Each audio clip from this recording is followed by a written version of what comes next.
Thank you for joining us on yet another VMG software tutorial. In this tutorial, we're going to go over the 10 most common issues that our users face when it comes to connecting to their VMG. If you are watching this video because you're struggling to log in or use your VMG software, stick around and hopefully we'll cover exactly what you need to know in order to fix your connection problem. Alright, so we'll start with the most common issue our clients seem to have when it comes to connection issues, which is simply that the user trying to log in is on the incorrect network. So they'll open up their VMG login screen, fill in their password, and hit login, and then network or server connection error. You must make sure you're on the same network as your VMG server computer in order for you to be able to log in.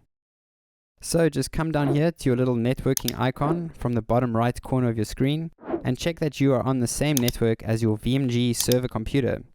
If not, change it to the correct network and try logging in again. Alright, the second most common issue our clients seem to have when it comes to connecting to their VMG is that they're using an IP address that no longer belongs to their VMG server computer. I'm going to get a little technical, but if your VMG server computer has not been configured to have a static IP address, the machine will generate a new IP address each time it disconnects from the network. So if you have a power failure at your dealership or your workshop, or maybe the server computer has just been restarted for some reason, that server computer will most probably get a brand new IP address, meaning when you try connecting again with the connection string that looks something like this, it won't work because that number has changed on your VMG server computer. Alright, so our next most common connection issue our clients face when using VMG is that the server computer is simply off. It is not running, and therefore anybody trying to connect to their VMG will simply not be able to do so. So make sure your VMG server computer is on, and you can scratch this one off your list. Alright, and then next we have the issue where the VMG server computer is simply not connected to the network.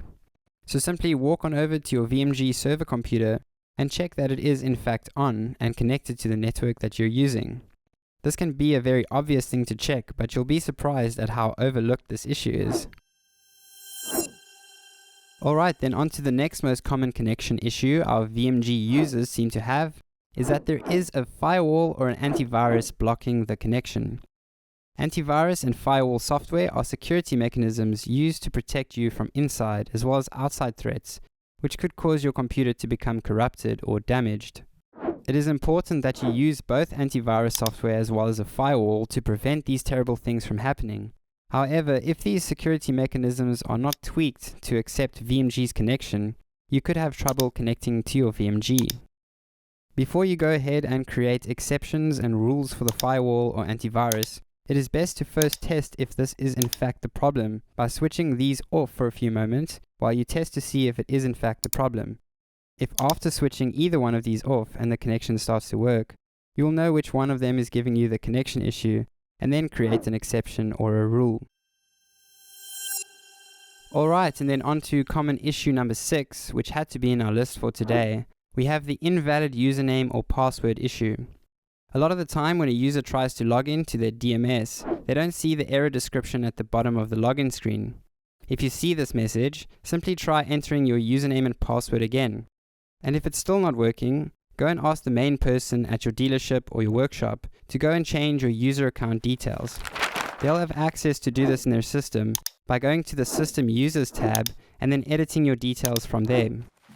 If you're using an email address as your username and you have forgotten your password, a small button should appear on your login screen, which if clicked, enables you to reset your password yourself. It will send an email to the email address you're trying to log in with a link to reset your password.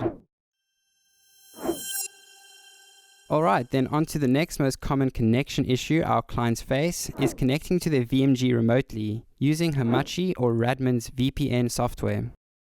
LogMeIn, Hamachi, and Radman are two free VPN programs we provide our dealers and workshops with in order to enable them to connect to their VMG remotely. Most of the time when our users are using one of these VPNs, either their VPN or the server's VPN are offline. In order for our clients to connect to their VMG remotely using one of these VPNs, the VPN needs to be on both sides, as well as the correct connection string needs to be selected from your VMG login screen. So this is an example of what your screen should look like before you log into your VMG remotely using LogMeIn Hamachi's free VPN. We can see we have our LogMeIn Hamachi remote connection selected on our VMG DMS login screen over here, as well as we can see our LogMeIn Hamachi VPN program running over here, with a green light next to the server computer in the network. So if you have the correct connection selected from your login screen, your VPN program is switched on, your network is also switched on, as well as you can see the server is online, your remote login should be successful. Alright, then moving on to our next most common connection issue our clients face, we have the VMG database not running issue. Sometimes our clients' VMG server computers don't start up the VMG database successfully, as sometimes the server PC may run into a problem. By default, all VMG databases are set to start up when the computer starts up automatically. However, computers sometimes have their days. This is not as big of an issue as you may think. To check if this could be the problem, first check if anyone else can log into VMG. If another user is able to log in successfully and work, the issue cannot be that the database is not running, but rather an issue on the individual's computer. If you do want to check if your VMG database is in fact running, physically go to your VMG server computer and open up the Services window. You can find this window by searching for Services from the Start menu. By default, all the entries that you see on the screen should appear in alphabetical order. So what you want to do is scroll down till you find the letter S, and you should see somewhere around there an entry that says SQL Server. And then in brackets it should say your VMG database name. From here, check the status column to see if the database is running. If it does not say running, simply right-click on the entry and then click Start. Alright, then the next most common connection issue our clients seem to have is not being able to log into their VMG because their network is too slow. If you are on a Wi-Fi connection and your Wi-Fi signal is low, you may experience an extremely slow VMG, or it may not even work at all. If you want to test your local connection to your VMG server, you can open up the command prompt and ping your server computer from the user computer to see what the connection quality looks like. If you are connecting to your VMG server computer from a local network, your ping speed should be between 1 and 20 milliseconds, and there should also be no drops in the connection. This is why it's best to use a cable connection over Wi-Fi connections, as cable connections are much more reliable and faster. So if you can use a cable rather than Wi-Fi, do it. You won't regret it.